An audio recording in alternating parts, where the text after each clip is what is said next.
여러분 혹시 이 호사다마라고 하는 사자성어를 아십니까? 어린 친구들은 잘 모를 것입니다.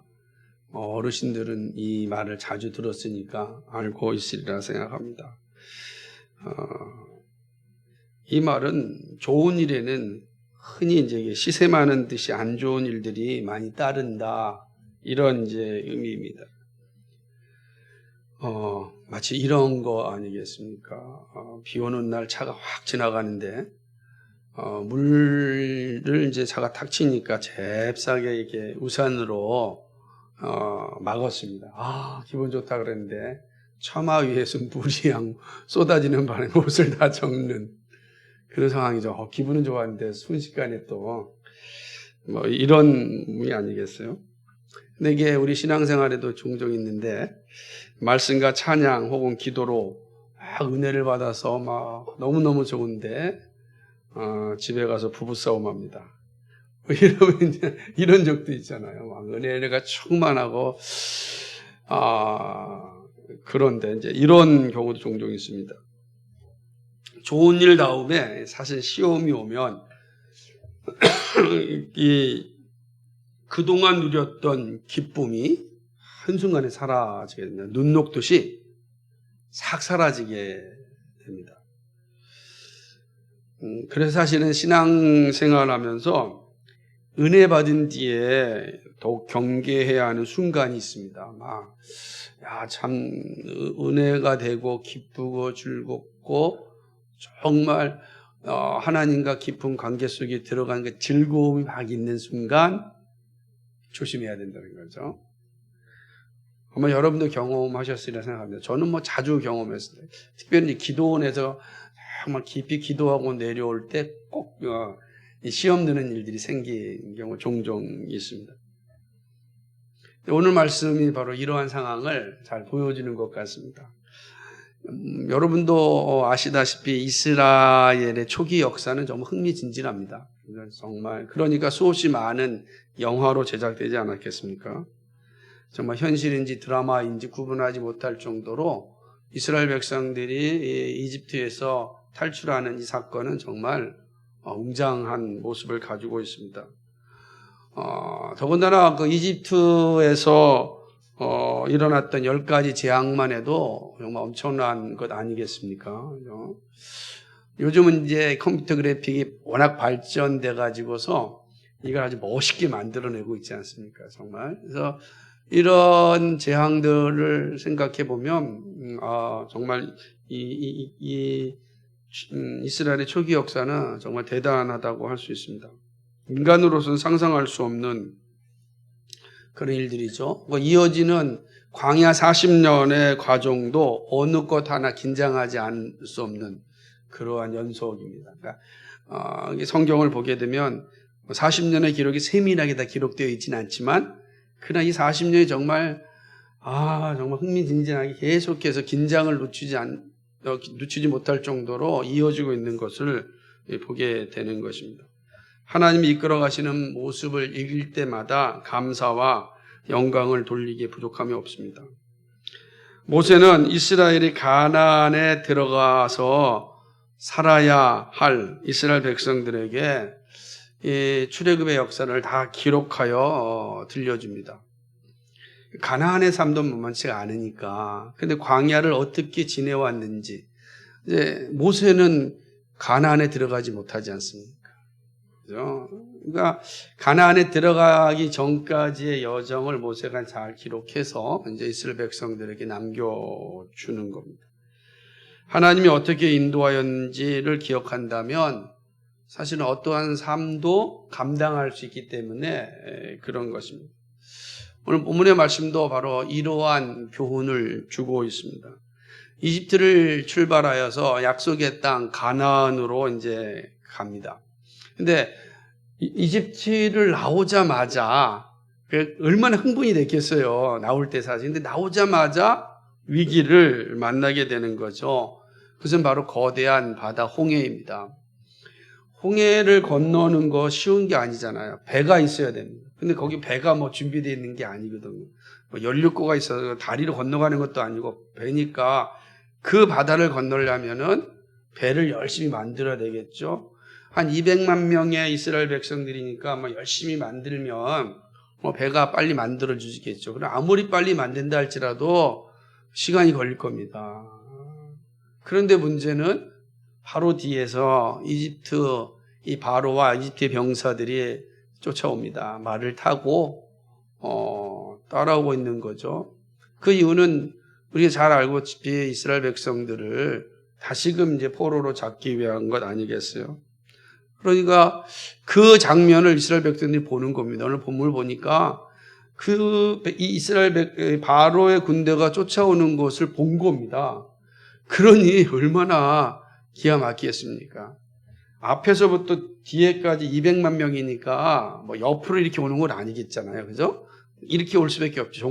종대로 올 수밖에 없는 거니까 그 긴 여정 가운데 뒤에서 쫓아오는 것을 보면 맨 뒤에 있는 사람들은 정말 막 그냥 얼마나 두렵겠습니까? 맨 앞에 있는 사람은 좀 덜 두렵겠죠.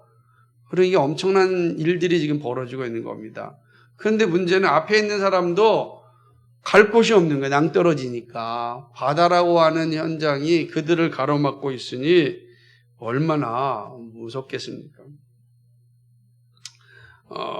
결국은 이 두 상황, 앞과 뒤가 꽉 막힌 상황 속에서 이스라엘 백성들은 두려워하지 않을 수 없었습니다. 두려움이 커져갔고 마침내 이 두려움은 원망으로 이제 바뀌게 됩니다. 처음에 두려움에서 끝나는 것이 아니라 이제는 그 원망이 되는 거죠.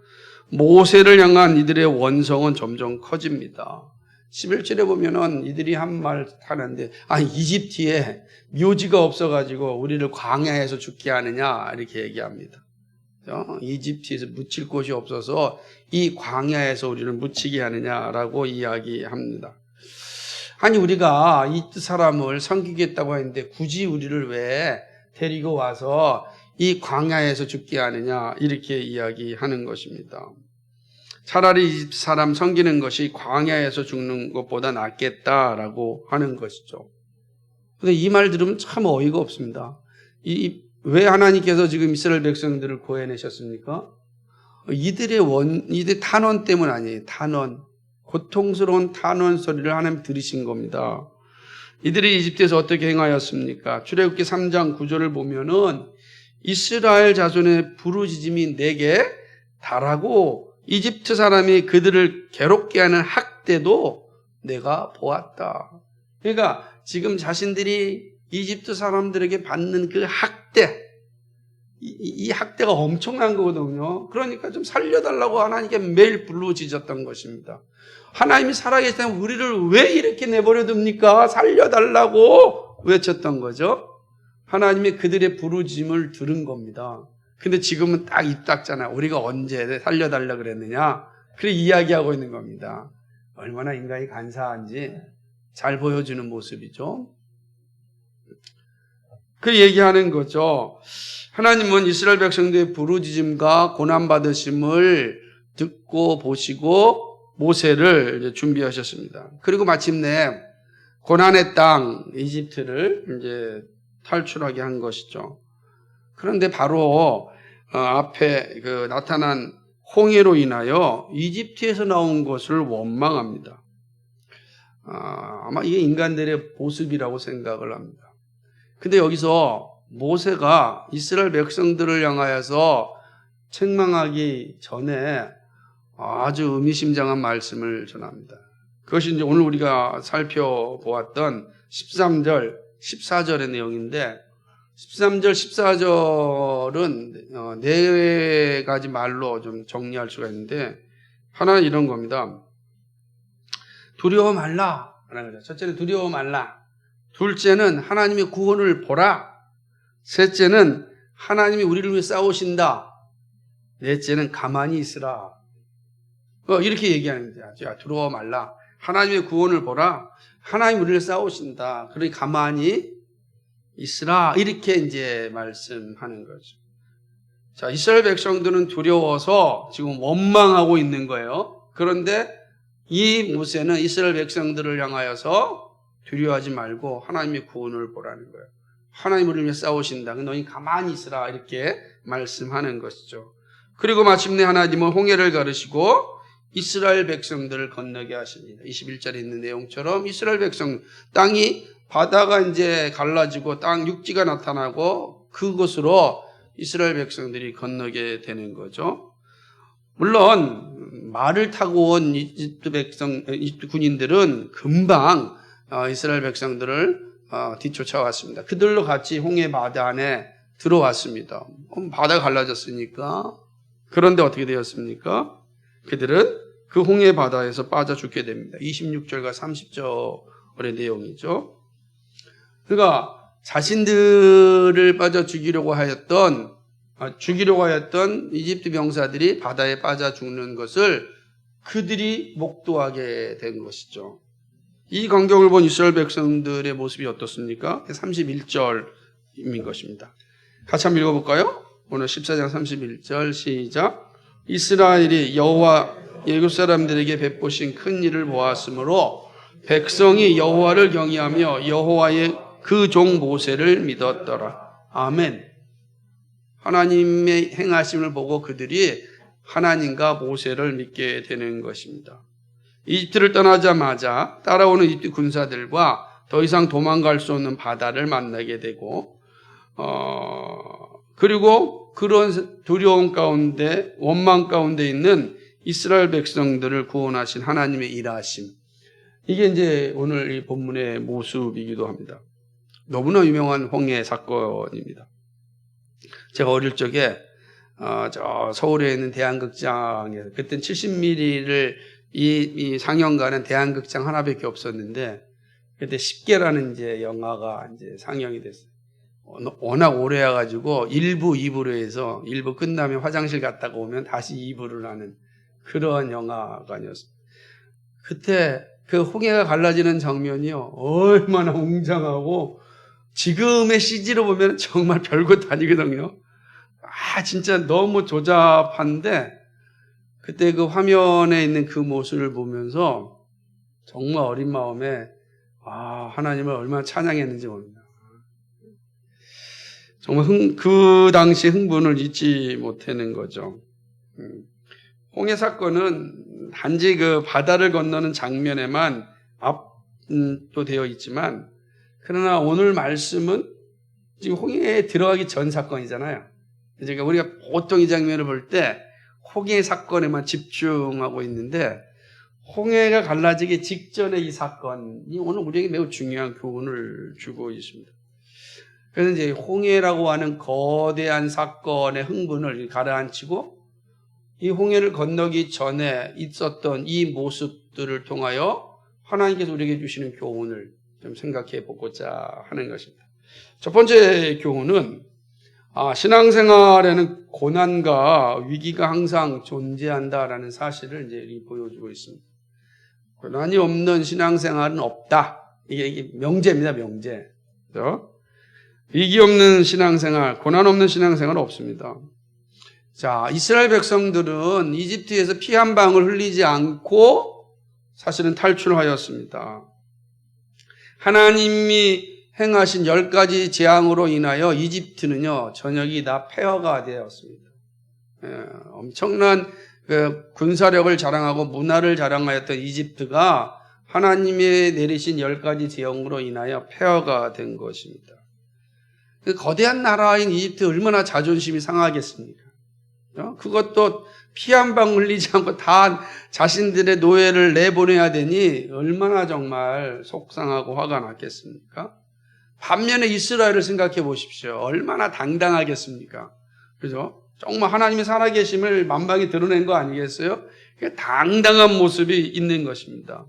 근데 그렇게 시작된 이스라엘 백성들의 탈출은, 이 해방은 얼마 못 가서 위기를 만나게 되는 것입니다. 더구나 도망갈 수 없는 바다가 그 앞에 있습니다. 어떻게 나오자마자 이런 위기를 겪어야 합니까? 여러분 이 장면 보면서 그런 느낌 들지? 왜 하필 나오자마자 이런 위기를 하나님이 주신 걸까? 예수님을 믿자마자 왜 우리에게는 시험이 올까? 이런 거 마찬가지. 예수님 믿는 건 기쁘고 즐겁고 행복한 생활을 기대했는데 예수님 믿자마자 우리의 가정에 어려움이 생기고 아픔이 생기고 내 앞에 위기가 딱 오면 얼마나 당황스럽겠습니까? 내가 지금 제대로 가고 있는 거 맞는가? 라고 하는 생각을 하게 되는 것입니다. 모든 것을 아시는 하나님께서 이 신앙의 위기를 허락하십니다. 고난의 시간을 갖게 하십니다. 사실 그런 측면에서 홍해라고 하는 것은 앞으로의 삶을 미리 보여주는 표지다. 이렇게 생각할 수 있습니다. 신앙의 길에는 고난이 항상 함께합니다. 위기가 없는 신앙의 길은 없습니다. 그러므로 이 신앙의 위기가 올 때 올 곳이 왔다라고 하는 그런 담대한 자세를 가져야 하는 것입니다. 이스라엘 백성은 앞으로 40년을 살아야 됩니다. 그래서 적어도 40년 광야 생활을 지내야 되는 거예요. 우리의 인생에서 새하늘과 새 땅이 우리가 놀 때까지 이 땅의 광야 생활을 살아야 되는 것입니다. 이때 편안한 꽃길로 가지 않는다는 거죠. 우리에겐 다 그런 위기가 찾아온다라고 하는 것입니다. 찾아올 때 왜 나에게만 이런 고난이냐고 묻지 말라는 거죠. 누구에게나 위기는 찾아오고 올 곳이 왔구나 라고 하는 담대한 자세를 가져야 합니다. 예수님의 삶에도 위기가 있었습니다. 태어나는 순간부터 시작하여 십자가에 죽으시는 날까지 고난이 있었습니다. 육신의 몸을 입고 사는 날 동안 고난과 위기가 없는 삶은 없습니다. 그러므로 항상 기억할 것은 고난이 올 때 나 혼자만 겪는 것으로 생각할 필요가 없습니다. 위기가 올 때 왜 하필 저입니까? 라고 질문할 필요가 없습니다. 신앙의 위기와 고난은 모든 그리스도인에게 따라옵니다. 우리는 이 사실을 기억하는 게 중요합니다. 이게 바로 홍해의 사건을 맞이하는 첫 번째 장면에서 우리가 가지고 있어야 될 가르침이에요. 쉽게 가지 않는다. 하나님의 나라가 완성되는 그날까지 쉬운 여정은 존재하지 않습니다. 이미 부패한 이 세상 속에서 하나님의 백성들을 기쁘게 받아들이는 곳은 없습니다. 하나님 외에는 없잖아요. 이 세상 이 권세자들이 어떻게 해서라도 정말 하나님의 나라의 백성들을 공경에 빠뜨리려고 온갖 함정을 파놓고 있는 것도 사실입니다. 하나님은 그런 사실을 아시지만 허락하시죠. 왜요? 그 과정을 통하여 하나님께서 하시고자 하는 거대한 계획이 있기 때문에 그렇습니다. 그래서 우리는 거대한 계획을 우리가 알기 전에 우선 먼저 생각해야 될 것은 뭐냐면 신앙의 여정 가운데 이 위기와 고난이 없는 삶은 없구나. 반드시 있다라는 사실을 인식하는 게 중요하다는 거죠. 그러면 자연스럽게 두 번째 교훈으로 갈 수가 있는데 두 번째 교훈은 신앙에 다가온 고난과 위기는 신앙의 수준을 알게 해줍니다. 우리의 신앙이 어떤 수준에 있는지를 알게 해줍니다. 이게 이제 중요한 계획 가운데 하나입니다. 누구라도 평안할 때 자신을 잘 드러내지 않습니다. 파도가 치면요, 파도가 치지 않으면 바다에 있는 사람은 비명소리를 지르지 않아요. 근데 파도가 치면은 비명소리가 나오는 거죠. 물놀이 하는 사람도 위기가 없으면 그냥 그렇게 지나가지만 위기가 오면 막 소리를 지르지 않겠습니까? 자신을 드러낸다는 겁니다. 내가 누구인지 드러낸다라고 하는 거예요. 신앙생활에도 이런 모습이 나타납니다. 고난과 위기라는 파도는 자신의 신앙을 확인하게 됩니다. 정직하게 자신을 대면하게 됩니다. 사실은 이 신앙에 있어서 위기와 고난이라는 것은 일률적으로 오지 않습니다. 모든 사람의 똑같은 모습으로 오지 않습니다. 정말 다양하게 옵니다. 어떤 사람은 거대한 파도처럼 밀려오기도 합니다.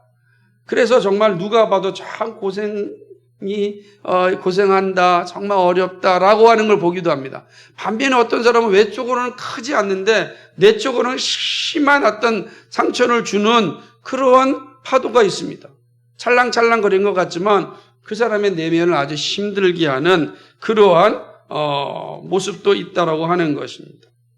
이스라엘 백성들은 이집트에서 탈출하는 기쁨을 이 현실적 위기 가운데 다 잊어버리고 말았습니다. 그 거대한 기쁨이 지금 눈앞에 보이는 현실적 위기로 말미암아 다 상실하고 만 것입니다. 10가지 재앙으로 주신 영광도 잊었습니다. 유월절의 기쁨도 잊었습니다. 그렇게 돼버린 거죠.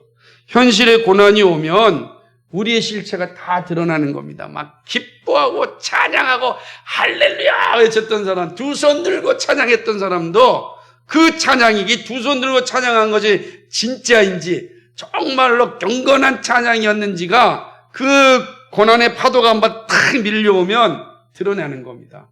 드러나는 거예요. 이스라엘 백성들 입장에서 그 하나님께서 베푸신 이집트에 베푼 10가지 재앙을 보았습니다. 마지막 확정적인 유월절 그 사건을 그들은 눈으로 보았습니다. 생각해 보십시오. 양의 피가 문지방에 바르지 않는 모든 집의 장자들이 다 죽습니다. 이거 상상할 수 없는 사건이죠. 이게 어떻게 사람의 힘으로 가능하겠습니까? 그런데 지금 눈앞에 홍해 바다와 뒤에 쫓아오는 바로의 군대 앞에서 하나님을 원망하고 하나님이 주셨던 모든 기쁨을 다 잊어버리고 마는 것이죠. 이런 모습을 보게 되는 것입니다. 두려움과 원망에 하나님과 모세를 불신합니다. 차라리 이집트에서 살겠다고 말합니다. 이 말이 얼마나 무서운 말인지 무슨 말인지 모릅니다. 왜 그러죠? 이집트에 살겠다는 게 어떤 의미죠? 근데 이집트를 섬기겠다는 게 어떤 의미입니까? 우상 숭배하겠다는 거예요. 이집트의 신을 섬기겠다는 겁니다. 이게 우상 숭배하며 살겠다는 뜻입니다. 이게 하나님 말고 이집트의 신들을 섬기며 살겠다라고 하는 거 아니겠어요? 얼마나 한심한 말입니까? 그런데 이 고난이 없었다면 모르는 거죠. 그 내면에 모르는 거예요. 이 사람들이 요 정도밖에 신앙인지 모르는 거죠. 그런데 현실이 딱 오니까 확 드러나는 거 아니겠어요? 확 드러나는 겁니다. 네.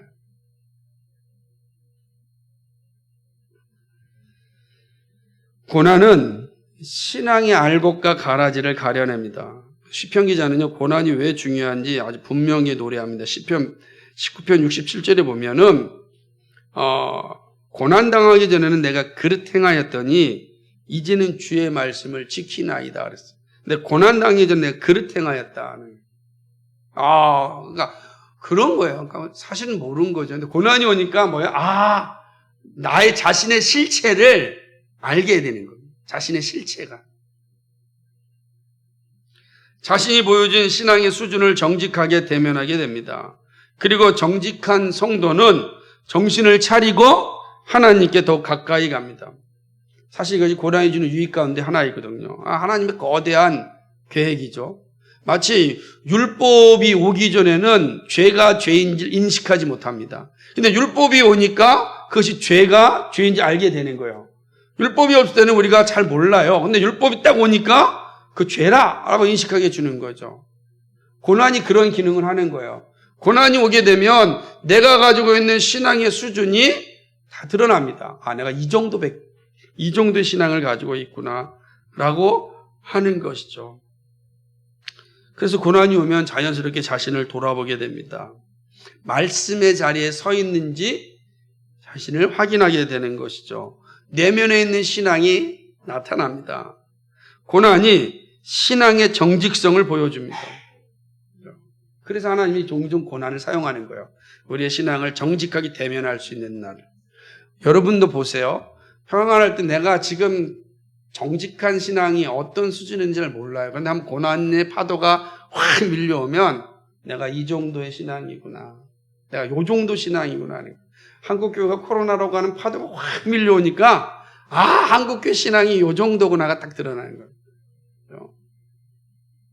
물론 한국교회 자체가 가지고 있는 심각한 위기가 있죠. 그러니까 지금 1년 동안 40만 명의 성도들이 교회를 떠났다고 합니다.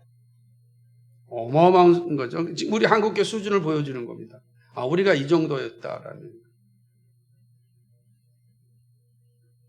예수님도 고난 가운데 사셨고 영광 가운데 돌아가셨습니다. 이사야 선지자는 예수님의 고난 받으심에 대하여 예언하였습니다. 그죠? 그러니까 예수님 반드시 어떻게 됩니까? 고난 받아야 되는 거예요. 그리고 실제로 예수님은 십자가 앞에서 당당하셨고 십자가 앞에서 소명을 보여주셨습니다. 예수님께서 십자가를 이제 지어야 된다. 나는 앞으로 고난 받을 것이고 십자가에 죽을 것이다 라고 하는 이야기를 제자들에게 알려줍니다. 그러니까 고난의 길을 가야 되는 거예요. 자신이 하나님께로부터 받은 소명이 그 고난이니까, 십자가를 지는 거니까. 그러자 베드로가 뭐라고 대답하냐면 절대 그런 일이 있을 수 없을 겁니다. 만류하잖아요. 아닙니다. 고난의 길은 예수님이 가는 길이 아닙니다. 그렇게 얘기합니다. 그 말 들으면 얼마나 기분이 좋습니까? 무슨 말이죠? 예수님이 고난받지 못하게끔 우리가 철저하게 싸워 지킬 겁니다는 뜻이에요. 지켜줄 겁니다. 그러니 예수님 입장에서 얼마나 든든해요. 제자들이 목숨 걸어서 자기를 지켜준다라고 하는 이 소리에 얼마나 기분 좋습니까? 여러분 기분 안 좋겠습니까? 여러분이 함께하는 사람들이 그 말한다면 얼마나 신나겠습니까? 그런데 예수님께서 이런 베드로를 향하여 오히려 책망하십니다. 누가복음 마태복음 16장 23절과 24절입니다. 한번 찾아보시겠어요? 마태복음 16장 23절과 24절. 여러분 한번. 예수님께서 베드로에게 어떻게 책망하시는지 같이 한번 읽어보겠습니다. 시작. 예수께서 돌이키시며 베드로에게 이르시되 사단아 내 뒤로 물러가라. 너는 나를 넘어지게 하는 자로다. 내가 하나님의 일을 생각지 아니하고 도리어 사람의 일을 생각하는도다 하시고 이에 예수께서 제자들에게 이르시되 아무든지 나를 따라오려거든 자기를 부인하고 자기 십자가를 지고 나를 좇을 것이니라. 아멘. 십자가의 길을 막는 이 베드로를 향하여서 엄하게 책망하시지 않습니까? 사단아 내 뒤로 물러가라. 하나님의 일을 생각하지 않고 사람의 일만 생각한다. 그러면서 다시금 자신이 가야 할 길을 확인시켜줍니다. 나를 따라오거든 자기를 부인하고 자기 십자가를 지라는 겁니다. 십자가의 고난 없이 영광은 없습니다. 그래서 십자가의 영광만을 말하는 자들은 다 거짓 선지자입니다. 그러니까 십자가 없는 영광, 죄송합니다. 십자가 없는 영광만을 말하는 사람들은 다 거짓 선지자들이죠. 여러분 십자가 없는 영광이 좋지 않습니까? 꼭 그렇게 고난과 함께 얻는 영광을 원하시겠습니까? 그죠? 우리가 생각해 보면은 십자가 없는 영광도 괜찮은 선택 아니겠습니까? 그런데 예수님 말씀하시기를 십자가 없는 영광은 다 거짓이다. 이렇게 말씀하시는 겁니다. 예수님은 엠마오로 가는 제자들에게 이 사실을 분명하게 알려주셨습니다. 누가복음 24장 25절 26절 보면은 가라사대 미련하고 선지자들의 말한 모든 것을 마음에 더디 믿는 자들이여 그리스도가 이런 고난을 받고 자기 영광에 들어가야 할 것이 아니냐 하시고 고난을 받아야 영광에 들어간다. 고난이 없이 영광은 없다. 근데 사람들은 자꾸만 고난이 없는 영광을 생각하는 거예요. 고난이 없는 영광은 매우 매력적입니다. 그러나 그건 거짓이다는 거죠. 예수님이 겪으신 십자가는 구원자이심을 증거합니다. 고난은요, 자신이 어떠한 존재인지를 드러내는 도구입니다. 예수님께서 감난산의 기도에서 하나님의 원대로 하시기를 기도하고 십자가를 지셨습니다. 정말 고난 앞에서 십자가를 지신 것이 그 십자가 앞에서 십자가를 회피하지 않고 하나님의 뜻에 순종한 것이죠. 예수님이 수준을 보여주는 거죠. 예수님이 어떤 분인지. 예수님이 어떤 분인지. 우리는 그 장면을 통해서 보여주는 누구나 고난 앞에 도망가고 원망하고 하는 게 모습인데 예수님은 그 십자가 앞에서 아버지여 내 원대로 마옵시고 아버지의 원대로 하옵소서. 네가 하나님의 일을 생각지 않고 사람의 일을 생각하는구나. 이 말씀이죠. 고난 앞에서 자신의 소명을 분명하게 확인하였습니다. 하나님은 고난을 통하여 우리를 인도하십니다. 지금 제대로 믿음 생활하고 있는지를 확인시켜 주십니다. 그러므로 여러분, 고난이 올 때, 올 곳이 왔다라는 생각을 가지면서 무엇을 해야 됩니까? 나의 신앙, 나의 정체성을 확인하는 겁니다. 그리고 좀 힘들지만 감사할 수 있어야 됩니다. 아직도 하나님께 나를 사랑하시는구나. 사랑하시기 때문에 이 고난을 통하여서 나의 믿음을 다시금 견고케 하시는구나. 앞으로 살아가야 될 여정이 얼마나 많은데 앞으로 맞이해야 될 수없이 많은 고난 가운데 넘어지지 않고 쓰러지지 않으려면 이 고난 가운데 함께 하신 하나님을 알아야 되는 거거든요. 그 내가 어떤 존재인지를 명확히 하는 게 중요한 것입니다. 그래야 고난을 이기고 영광에 들어갈 수가 있습니다.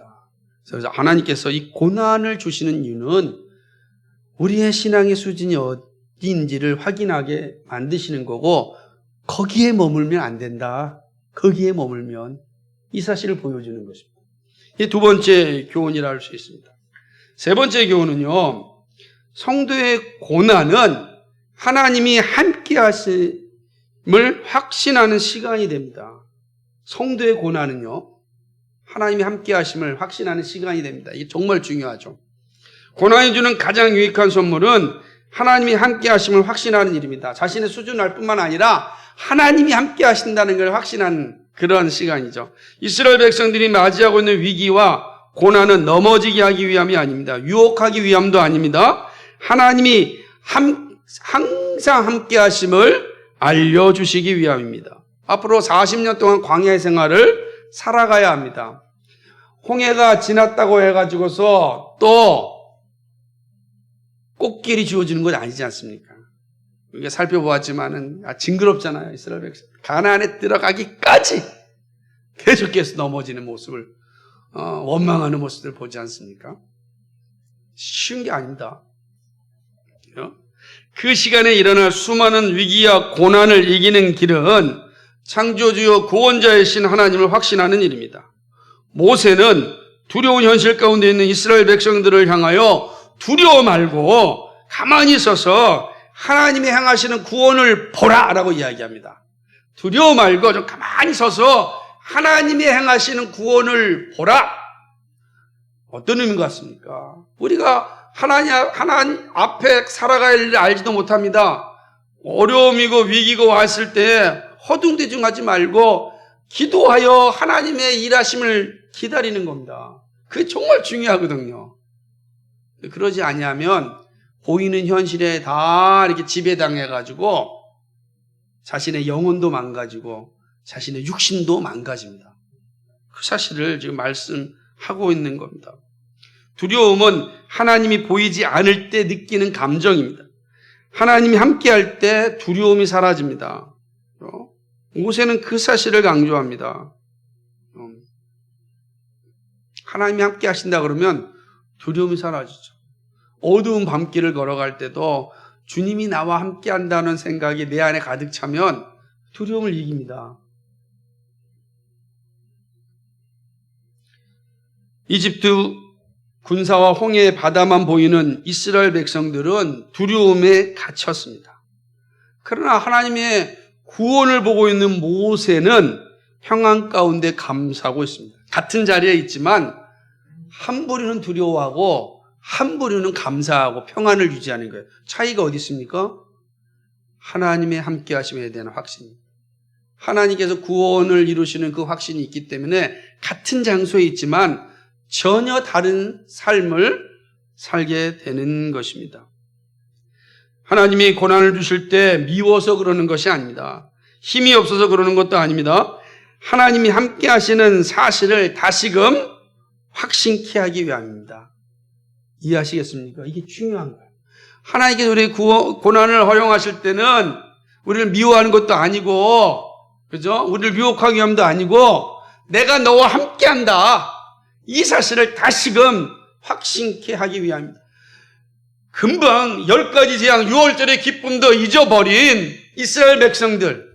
근데 홍해 앞에서 다시금 하나님의 행하심을 보고서 또다시 깨닫는 거야. 하나님 우리와 함께 하신다. 하나님 우리와 함께 하시는구나.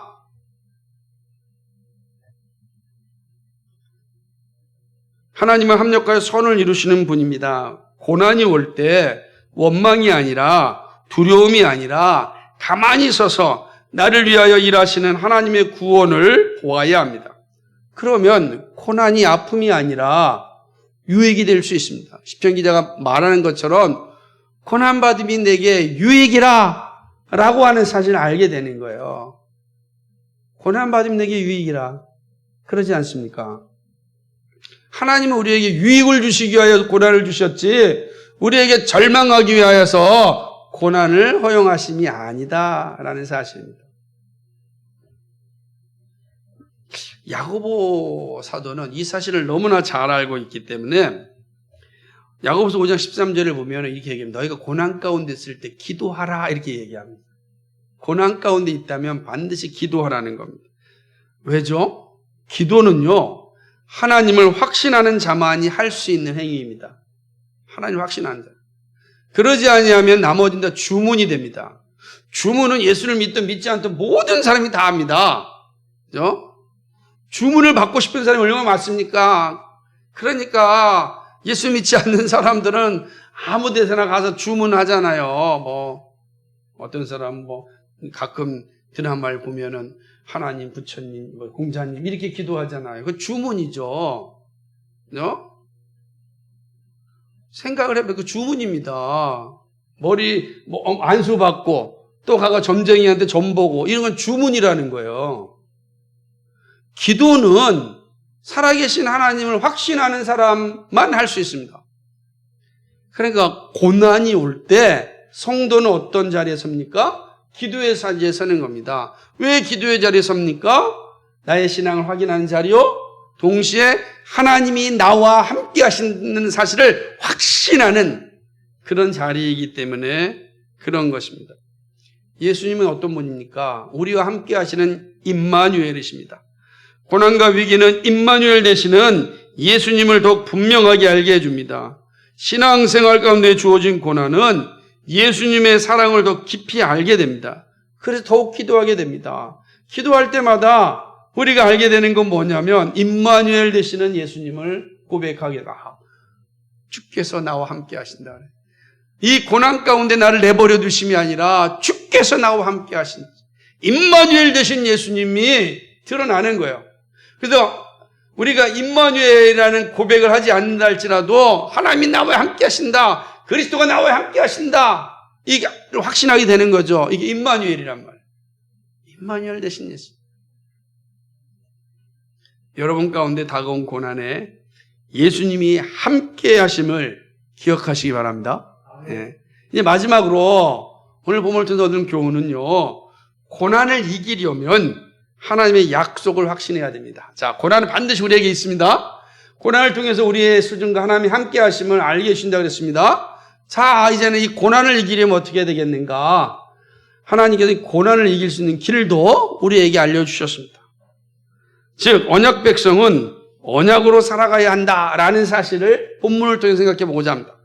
모세는 홍해 앞에서 두려움 가운데 떨고 있는 이스라엘 백성들을 향하여서 14절 말씀에 여호와께서 너희를 위하여 싸우시리니 너희는 가만히 있을지니 이렇게 말씀합니다. 너희를 위하여 싸우신다라고 이야기하는 거죠. 앞서가신다는 뜻이죠. 너희를 위하여 앞서가신다. 엄청난 선언입니다. 아니 지금 홍해 앞에 있고 뒤에 지금 바로의 군대가 오고 있는데 지금 모세가 하는 말은 여호와께서는 너희를 위하여 싸우시리니 너희는 가만히 있어라. 두려움 가운데 있는 이들에게 이 말씀을 전할 수 있는 도대체 그 근거는 어디에 있습니까? 이 자신감은 도대체 어디서 나온 겁니까? 모세의 이런 확신은 어디에 있는 겁니까? 어디에 근거를 가지고 있기에 이렇게 모세는 당당하게 이스라엘 백성들을 향하여서 말씀하고 있는 것입니까? 그것은 바로 하나님의 약속에 대한 확신이 이 모세에게 있기 때문입니다. 이스라엘을 선택하신 이가 하나님입니다. 모세를 부르신 이가 하나님입니다. 이집트에서 해방하신 분이 하나님입니다. 그 하나님께서 가나안 땅에 인도해 주시다고 약속하셨습니다.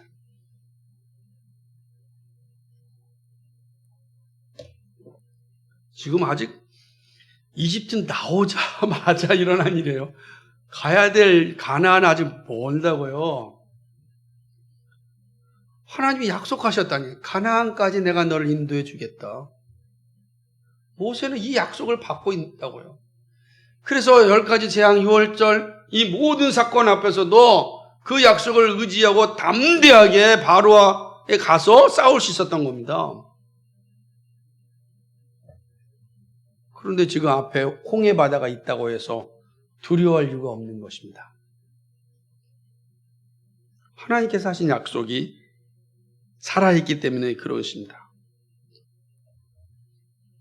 모세는 이 사실을 잊지 않았습니다. 그러기에 하나님이 우리를 위하여 싸우심을 담대하게 말합니다. 이집트 군대와 홍해를 넉넉히 이기게 하심을 확신하였습니다. 이것이 중요합니다. 하나님의 약속을 가진 자와 없는 자의 삶의 모습은 전혀 다릅니다. 하나님의 약속을 기억한 모세와 잊어버린 이스라엘 백성들은 같은 현실에서 전혀 다른 사실을 보여주었습니다.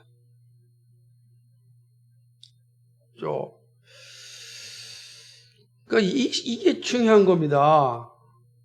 여러분, 우리가 신앙생활 하면서 다양한 고난과 어려움 가운데 처해 있지만 그 고난과 어려움을 이길 수 있는 길이 어디에 있는가? 구원하시는 하나님을 향한 믿음뿐만 아니라 구원하시겠다고 약속하신 그 말씀에 대한 확신, 그것이 있느냐 없느냐에 따라서 삶의 모습은 달라지는 것입니다. 이스라엘 향한 약속은 가나안 땅에 들어가는 것입니다. 그때까지 하나님의 약속은 확고합니다. 이것은 변함없는 진리입니다. 하나님의 약속을 기억한다면 남은 생애를 담대하게 살아갈 힘을 얻습니다. 그렇죠? 그 약속이 확신하다면 앞에 주어진 생활을 살아갈 수 있는 힘이 생기는 거 아니겠습니까? 아직 목적지가 오지 않았으니까 목적지가 올 때까지는 하나님의 약속이 살아있고 창조주요 구속주인 하나님의 그 약속이 살아있으니까 두렵지 않은 겁니다. 담대하게 살 수가 있는 것입니다. 홍해의 하나님은요, 우리에게도 중요합니다. 믿음의 길은 가장 영광스럽지만 좁은 길입니다. 그러기에 고난의 터널을 자주 만납니다. 고난의 터널을 지나는 것은 쉽지 않지만 감당할 수 있습니다. 예수님께서 그 방법을 친히 우리에게 알려주셨습니다. 바로 임마누엘의 약속입니다. 터널이 영원하지 않는다는 거예요. 터널은 곧 지난다는 겁니다. 그리고 그 터널 속에서 내가 너와 함께 한다는 사실입니다. 또한 현재의 고난은 장차 우리에게 나타날 영광과 좋게 비교할 수 없다고 약속하셨습니다. 로마서 8장 18절 말씀이죠. 그러니까 지금 받는 고난은 장차 우리에게 줄 영광과 비교할 수 없다. 이 약속을 주었어요. 자, 내가 고난의 터널을 너와 함께 같이 날 것이다. 약속하셨습니다. 내가 앞서서 그 터널을 먼저 가실 겁니다. 그리고 그 터널을 지날 수 있도록 하나님께서 준비하실 겁니다. 그리고 그 터널 안에서도 하나님이 함께 하실 것입니다. 그리고 그 터널이라는 고난은 장차 나타날 영광에 비하면 아무것도 아니다 라고 약속하십니다. 이 약속이 우리에게 주어졌습니다. 여러분, 우리는 다 그 약속을 받은 사람입니다. 그 약속을 받았다고 한다면 우리에게 주어진 삶의 현장이 캄캄한 터널같이 여겨질다 할지라도 두려워하지 마십시오. 하나님의 약속이 있습니다. 영광을 볼 날이 곧 다가옵니다. 그게 오늘 약속의 말씀인 것입니다. 그리스도인은 이 약속을 다 받았습니다. 그리스도인 누구입니까? 하나님의 선택하신 자녀입니다. 예수님은 십자가의 죽으심을 통하여 우리의 죄를 용서하여 주셨습니다. 믿음으로 하나님 나라를 향하여 살아갈 수 있는 힘도 주셨습니다. 예수님은 우리를 사랑하시되 끝까지 사랑하십니다. 마침내 영광스러운 나라를 상속받을 수 있도록 해주십니다. 자, 우리에게 약속이 주었습니다. 어디죠? 하나님의 나라를 상속받을 수 있도록. 우리는 다 하나님의 나라를 상속받습니다. 이거 약속이에요. 흔들리지 않는 약속입니다. 근데 그 약속 받는 과정 가운데 홍해를 만날 수 있습니다. 사막을 만날 수 있습니다. 어려운 상황들이 여러 곳에 존재할 수 있습니다. 그러나 우리의 목적지는 어디죠? 하나님의 나라입니다. 누가 약속하셨습니까? 하나님께 약속하셨습니다. 내가 너와 함께 할 것이다. 주 예수를 믿으라. 그리하면 너와 내 집이 구원을 얻는다. 하나님이 세상을 이처럼 사랑하사 독생자를 주셨으니 이는 저를 믿는 자마다 멸망치 않고 영생을 얻게 하실 것이다. 우리 약속이에요. 예수를 믿는 우리에게는 이 약속이 다 있는 사람들입니다. 근데 그 약속이 완성되는 그날까지 우리는 고난의 길을 가야 됩니다. 이미 우리는 약속을 받았지만 아직 완성되지 않는 이 땅을 살아가야 하기 때문에 고난이 있지만 고난이 우리를 결코 무너뜨리지 못합니다. 그리고 이 고난은 오히려 우리를 영광스러운 그 나라를 더욱더 바라보게 합니다. 그러므로 우리가 하나님의 약속, 이 놀라운 약속을 그렇게 붙잡고 있다면 우리는 이 고난의 터널을 넉넉히 이겨나갈 수 있습니다. 예수님은 믿는 이들의 삶에 다가오십니다. 고난의 길에 있는 성도에게 찾아오십니다. 고난의 터널을 만나는 성도에게 터널 지날 수 있게 해주십니다. 앞서가서 피할 길을 마련해 주시고 안식할 수 있는 자리도 준비하십니다. 우리가 할 수 있는 것은 믿음으로 예수님을 바라보면 됩니다. 예수님의 말씀에 순종하면서 따라가면 됩니다. 그의 말씀을 확신하면서 그의 약속을 굳게 붙잡고 예수님의 발자취를 따라가면 마침내 영광의 자리에 이르게 됩니다. 이렇게 고난을 이기고 영광에 이르게 됩니다. 이 약속인 것입니다. 이 홍해가 우리에게 주는 놀라운 선물입니다. 사랑하는 여러분, 홍해 앞에서 이스라엘 백성들의 모습을 통하여 신앙의 교훈을 살펴보았습니다. 첫째는 신앙생활에는 고난과 위기가 항상 존재한다는 사실입니다. 두 번째는 신앙에 다가온 고난과 위기는 우리의 신앙의 수준을 알게 해준다는 사실입니다. 세 번째, 성도의 고난은 하나님이 함께 하심을 확신하는 시간이 됩니다. 마지막으로 고난을 이기려면 하나님의 약속을 확신해야 합니다. 우리는 이 사건을 홍해 앞에 있는 이스라엘 백성들의 모습과 모세의 말씀을 통해서 살펴보았습니다. 누구에게나 홍해가 있을 수 있습니다. 구원받았다고 고난이 사라지는 것이 아닙니다. 하나님의 나라가 약속되었다고 아픔이 없는 것도 아닙니다. 하나님 나라가 완성되는 그날까지 우리는 고난과 위기와 슬픔을 겪습니다. 그러나 절망하지 않습니다. 고난과 위기가 우리를 패망의 자리에 이르게 하지 않습니다. 죽음의 자리에 이르게 하지 않습니다. 때때로 두려움을 주고 원망하게 하지만 지옥에 이르게 하지 못합니다. 왜냐하면 우리 주님이 함께하기 때문입니다. 우리는 언약의 자녀입니다. 하나님의 나라를 상속받는 자들입니다. 그러므로 고난이 올 때에 낙망하지 말아야 합니다. 여러분, 약속을 믿고 믿음의 자리에서 서야 합니다. 굳게 있어야 합니다. 고난이 올 때 약속을 기억하고 기도하시기 바랍니다. 행복할 때 찬양하시기 바랍니다. 평상시에 말씀을 묵상하시기 바랍니다. 고난이 우리에게 올 때 영광을 보는 훈련임을 기억하십시오. 내가 드디어 하나님의 나라의 영광을 보는 훈련에 들어가는구나. 그렇습니다. 고난은 그런 의미에서 훈련소와 같아요. 군에 가 있는 군인들이요, 한 번 총 쏘고 제대할까 총 안 쏘는 게 아니잖아요. 매번 총을 쏩니다. 총 쏘지 않으면 잊어버려요. 저는 마치 고난이 이런 겁니다. 그리스도에게 주어지는 고난은 하나님이 주신 그 영광을 풍성하게 누리기 위한 훈련이다. 이 사실을 늘 잊지 않는다면 우리는 홍해라는 고난 앞에서 원망과 원성이 아니라 하나님께 영광을 돌릴 수 있습니다. 그러한 은혜가 우리 가운데 넘치기를 주님의 이름으로 간절히 축복합니다. 기도하겠습니다. 거룩하시고 자비하신 아버지 하나님, 고맙고 감사를 드립니다. 인생의 홍해 앞에 누구나 설 수 있습니다.